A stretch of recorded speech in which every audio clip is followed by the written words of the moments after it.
Welcome back, ladies and gentlemen. BTM here, bringing you the third part of our FFA. In the last part, we took out green, we marched a little bit on blue, and in this part, we're going to see about finishing blue and eventually finishing either through victory or defeat this free-for-all. Thank you for tuning back in, and let's get right to it. As you can see, equal opportunity killer. I'm going to pick off some of the yellows here, and then I'm going to keep marching. And I just sent a wave of 50 musketeers up to attack. Nothing dramatic, nothing special, but just kind of to keep him on his toes, see how well he reacts, see how many men he has. And at this point, I was really starting to despair about the cards I had in my deck. I was kind of looking at my deck thinking, man, I wish I had my resource upgrade cards, or man, unit upgrade cards. Instead, I just had resources or units, nothing particularly that I wanted, so that was kind of a disappointment. Either way, I continue to push, and I'm thinking, you know what, I'm going to need a forward base. So let's use this big attack to kind of do a wave-style thing on blue, and then hopefully blue will assume that I'm stupid enough just to keep sending in these waves periodically, and that'll buy me enough time to build a forward base and get some real pressure. Anyway, I see one of blue's war huts that I'm going to decimate here. I gotta say, let me interject and mention, I love, and I mean absolutely love, playing as Sue in free-for-alls. I do not know if there's much more that fills me with joy. Now, I'm kind of stupid here in that I make my men go into melee mode, and he runs away pretty quickly. So that was kind of stupid of me, because I think I took a lot of superfluous damage at that point, and then my musketeers have to get back out of it, and it's this huge long production. Probably not smart. But I'm trying to see if rifle riders are good against my men, and they are indeed. They have that 3 times multiplier. So he did clean me up with ease, fairly simply. But it's okay, I'm going to get some Ginettes, and we're going to see what happens when 50 Imperial Ginettes. Ginettes? Is that how you pronounce them? People get on me for my pronunciation. I'm not sure though how to pronounce them. But I'll know soon how they should be done, how they should be made. Or pronounced, because you'll tell me in the comments. Oh my goodness, non sequitur. I didn't even buy one of my wood chopping upgrades. This is just madness. I am floating a little bit of extra wood, but that's not the end of the world. And now I have 50 Ginettes, and now I'm going to see if the Ginettes are good enough to kill him, and if they match up well against rifle riders. Blue's getting a little cheeky here. He's kind of taunting me a bit, and I'm like, all right. Let me see how well you do against this. My Ginettes are Imperial though, so that should be a little bit of a better fight. And meanwhile, I am going to start building a forward base in anticipation of actually having to wipe some people off the map. And it appears that both blue and yellow are hiding on that part of the map. And if you look here, I was so scared that yellow was going to come for me. But yellow's on the warpath elsewhere, and he tries to come after me. Managed to get one of my Ginettes in melee mode, but then fails to get the rest. So I'm just going to leave that one off the path. Gain some ground and then run away, and hopefully make it away. And unfortunately for yellow, he's losing track of where his missionaries are. That's not good for him, but it's not the end of the world, because I'm going to go ambush him, and it's going to be very poor for him. But I gotta say, having 50 cavalry running in mass in this game is just one of the awesomest feeling sights ever. It's just fun to see your huge horde of horses moving in unison across the map to go level death and destruction on them. I did drag click all my units there, if you noticed, and that was probably a little bit stupid. It would have been better for me if I had instead probably should have just multi-clicked on one. There would have been less wasted time. I would have had all 50 queued up quicker. So that was a little bit stupid of me to kind of drag click there. Not the end of the world. My Ginettes are owning here before I even trained out anymore. And I was training more to get them on the field, but it didn't matter because, I mean, they were doing a pretty beastly job. And, yeah, that was... I drag clicked again. I really shouldn't have. Let's see if I fix my mistake. There we go. Ginettes OP. Well, generally, all you need to do to beat the Ginettes is have a lot of Joaquin rifles if you're Sue, and he doesn't have any on the field, so it's not the end of the world. Also, TPs as Sue are a pretty key factor in terms of whether you're going to be able to win. What I like to do in playing a Sue FFA, and if you would like to see a Sue FFA, let me know, because I would love to bring one to you guys. I like to hide in the corner of the map, boom to the best that Sue can boom, with corrals for walls. So I'll just build massive walls of corrals, and then I just put a ton of TPs on, and I force people to come to me and fight in through a very disadvantageous situation, and I really enjoy it, to be honest. It's quite entertaining. But at this point, we are more or less, I mean, he's still in it, but it feels pretty like he's done. And there's Pink's walls on my other side, so I was kind of happy at this point. I'm like, I'm gonna find Pink. He does have kind of a counter force coming, so I'm going to rally up my men, make sure they're all in the same spot. Then I'm going to move forward. I don't want to give him any free kills, and I'm not going to. More Giants, or do I make some Hussar? I really should make some Hussar at this point. Giants don't really have a good siege. They're anti-cavalry. But maybe I should take this time to say, if you guys like the format of this kind of match, the free-for-all over a few parts, let me know, because I'll do more. I really enjoy playing free-for-alls. It's by far my favorite game type, way more than traditional competitive or treaty right now. It has been actually for quite a while. So if you like it, let me know and I'll keep doing it. So, yeah, there's that. Meanwhile, I'm just kind of cleaning up, and yellow's nearby, so we're gonna have to deal with the yellow as well. But nothing super dangerous coming. I have this battle, I believe, and I believe I'm gonna have any future skirmishes as well. So let me interject here, and I'm not saying that the video doesn't have some good moments. It definitely does. But this particular battle is pretty decided. Let me interject and say, I don't know what my Age of Empires output's going to be yet. I'm toying mentally with the idea of doing it on a daily basis or having a video of some sort out on a daily basis. That's a possibility, but I haven't guaranteed it yet. Now, look here. He's attacking me with some Joaquin rifles like he should, but what I'm going to end up doing, actually, in order to beat him is I'm going to take my Dragoons, and I should be doing this soon. Now I'm going to ship a fort first. I'm going to take all my Dragoons. Apparently I'm going to drag click them because I don't know how to double click. What am I doing? Okay, maybe I didn't realize how many there were.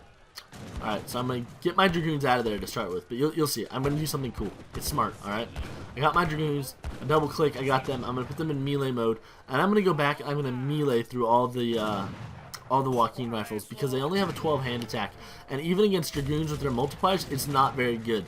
So I'm going to force them into melee mode and just use the superior cavalry health points and hand attack to just completely mess them up. So that was it, and blue ends up resigning, so I say GG. I say I dislike the term rape. I prefer unwanted sexual advances. Because he was like, you raped me. I felt kind of bad, but Portuguese is slightly OP. I didn't feel too bad, though, because I didn't bring an overpowered deck to this fight. Normally, I bring a treaty deck, and I didn't, so I only felt a little bit bad. And normally, I'm not the only one surviving, like, well at this point. But it really looks like yellow and pink really kind of screwed each other over a bit. But either way, there's yellow. So we're just going to keep moving on and keep pushing. And yellow actually looks like they could be some trouble. He's got all tercio pikemen. I'm like, well, this sucks. So I'm going to end up just running right past him. I'm like, well, screw that. I end up telling my men to run into his town. I'm going to keep making more barracks and such. That way I can push. And let me see. See, this is why I'm a horrible player. I sent my Dragoons into his town, and then I looked away. I didn't even bother to make sure that I was doing the smartest thing I possibly could with them. And I feel like that makes me a really weak person. As a player, I don't know, because yeah, I have no clue. If I had looked there, I easily could have guided my Dragoons through that mess and through the back of his town and really disrupted him. So maybe it was kind of stupid of me. Either way, I'm gonna make some more goons. I'm basically just gonna spam musketeers and goons at this point. Mostly musketeers, just because musketeers will decimate pikemen. They can hold their own against lancers, and it doesn't look like he has any skirmishers on the field. And I wasn't worried enough about the outcome of this game to bother having a good army composition, which is horrible, absolutely horrible, but it's the truth. Meanwhile, I see that cannon there, and I'm like, oh, hell no. Cannons, ain't nobody got time for that. So we're going to destroy that cannon. I want to destroy the second cannon. I'm actually going to run behind it to kill it and then move on. That way I have a little bit more time before the pikemen catch up to me. His pikemen end up being separated from the mass of his men. It's pretty convenient because then my musketeers are able to handle a relatively small force of lancers. Meanwhile, the Dragoons are kind of now running through his town, being micromanaged, causing him some emotional and severe infrastructural problems. And I gotta say, if you look where both green, blue, and yellow built, it's a very common tendency on free-for-alls in Great Plains to get destroyed and then go build on the other side of the trade route. And I'm not saying like that's bad or anything, because I do that myself whenever I'm in trouble. It's like that's the place I go run to. So it's just very common. It's kind of interesting that I was able to find all my people by only being over half the map. But at this point, more or less, though, it's pretty much mopping up yellow. He had an interesting first fight, but the cannons were his key to victory, and I think cannons and lancers, lancers and skirmishers, maybe. maybe that was a key to victory. I'm not sure. I don't play a ton of Spain, to be honest. I like Spain. I enjoy them. I enjoy the missionaries, but oh my goodness, not my cup of tea. I prefer Russian, I prefer Portuguese, I prefer France. And then he revolts, and I'm like, yes, oh my goodness. I was like, nice. I love it when people revolt in free-for-alls. Again, if you guys are interested, maybe I'll do this. I'll bring you guys a Dutch free-for-all where I do this quick and dirty boom. I get, my banks up, my factories. I build like 6 or 7 walls around them, some barracks, and I just revolt and go to fucking town. And oh my goodness, it is fun. I just gotta say, I love revolting. It is just, oh my goodness. There's just something so fun about only having military. I've even won a few FFAs as a revolting civilization against other civilizations just because I've pushed well. I protected my cannons, I built the town centers and the forts forward, and I had a stockpile of resources. So, I don't know. Oh my goodness. I love playing as revolting civ. Interjection played me as Ottoman, and we were doing, I believe, an Ottoman Mir or an Ottoman Russian, whatever. And he ended up actually beating me, revolting, and I was so mad. I was like, damn you! I should have been able to hold on and win, but I didn't because I'm a noob. And I'm not as good as a player as everybody thinks I am. Good of a player, good as a player. I'm not as good of a player. There's some English words for you. I'm not as good of a player as everybody thinks I am, so, oh my goodness. But yeah, revolting is like one of my favorite things in the game. I don't do it often enough, nearly as much as it deserves, but there's something really cool. The only thing I wish it changed your like home city flag to a new name. But now that that's done, there's only one person left to go, and that, of course, is pink. And it's come down all to this: yellow versus purple. No, god damn it, pink versus purple, 1-on-1. And I'm now going to send my 2 tower shipment, which will be OP and lead me to victory. So as you can see, we're going to be starting off with this massive wave of 4 Imperial halberdiers. 4 Imperial halberdiers. We're going to march up to his walls, and he's never going to see it coming. But we did build an artillery foundry. I'm expecting, if this player's built walls, I'm expecting cannons. I'm expecting to need culverines and actually a better unit composition. So we'll see how that goes. And oh, he made gates, and here comes the Imperial Strelet Russian army of doom and death and gloom, bringing their fiery vengefulness down upon me with all their wrath. I really want to get some mortars on the field. However, I need some of my men to die, so I wish they would just hurry up and die. And they're just standing there. They're not even shooting back, and I'm like, the fuck? I was like, the fuck? Maybe not. Meanwhile, my town's pretty safe, but I did add a fort just for good measure in case there was an unexpected something. I don't know. I love playing Russian, and I'm going to offer some not-so-pro insight on Russian. So take it with a grain of salt. But I don't believe Russian is made to fight heads up. I know that they have good military units. I like them. But the strength of Russian is running. And players who are like, oh no, you're playing Russian, you should fight head up, and get mad at you for running, it frustrates me because that's not the purpose of the civilization. Russian is quick, fast sieges and constant shifting pressure. That to me is like what Russia is all about. And so people who kind of expect Russia to fight head up or at their walls kind of misses the point. I also think Russia, when on defense, needs to use a ton of artillery. Russia really needs to get some culverines, get a few horse artillery, and then just focus on them doing their job, because I think their anti-infantry is their weakest suit.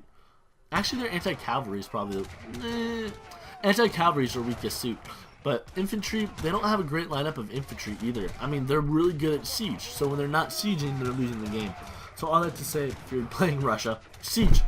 But nevertheless, I should say, I'm gonna start mortaring through his wall. I'm mixing up my units a little bit. A strong Cossack push here would probably decimate me. No, actually, when I have musketeers and Cassadors mixed in, so that's actually a pretty decent mixture. Not amazing, but it's somewhat fine as long as he doesn't have cannons on the field, which he doesn't. I am going to start making some Hussar though to mix it up, and he does actually have a cannon. Alright, good. There was a long debate a while back on the Age of Empires forums about whether falconets or horse artillery are better. And I think we concluded that falconets are better, like after looking at the numbers and having people who actually look at the numbers seriously. It was concluded that falconets are vastly superior to against buildings, and horse artillery is vastly superior against units. I think that was the conclusion we arrived at, although I may be erroneous, so don't quote me on it. But yeah. So I guess I don't know. Falconets to me always felt like a poor man's horse artillery. You know, I'm like, well, if you can afford it, you should just use horse artillery. I feel like it looked cooler. It's not as traditional. It's a little bit more modern, but it definitely has a faster rate of fire, a better what? Has a faster rate of fire. I think it might have more splash damage, to be honest. I should probably look up these numbers rather than talking out of my ass. But either way, this is more or less going to be the game. He's going to resign fairly shortly. Actually, I don't know if I edited the end of this, so we'll see. He's going to resign fairly shortly, and that will be more or less just about the end of the action. I am going to bring down Fort Ozerboyskoy. Yay! I don't know. I could read it if it was in Russian. Actually, I read Russian somewhat decently, but I am very bad at reading English translations of Russian words. I don't know why. It's like the letters aren't right, so I can't figure out what sounds are supposed to be, even though I know the Russian alphabet. I get spies here though, and I look at his town kind of on the mini map, and I realize like I literally picked the one hard way to walk into his town. So sucks to suck. I really should have scouted. And now we can see that yellow was initially one of my neighbors to my east, and I totally missed out on him and fighting against him. So either way, that was the game. It was a good game. I'd like to thank you guys for watching, and before we leave, I will have a quote of the day coming up next right now. And the quote of the day for the day is: numerical weakness comes from having to prepare against possible attacks. Numerical strength from compelling our adversary to make those preparations against us.